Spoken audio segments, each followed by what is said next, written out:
ngàn ngàn lời muốn nói rằng anh yêu em,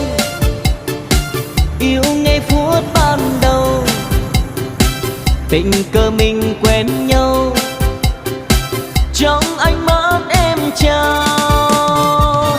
Này em yêu ơi, yêu em nhất trên đời, và chỉ mình em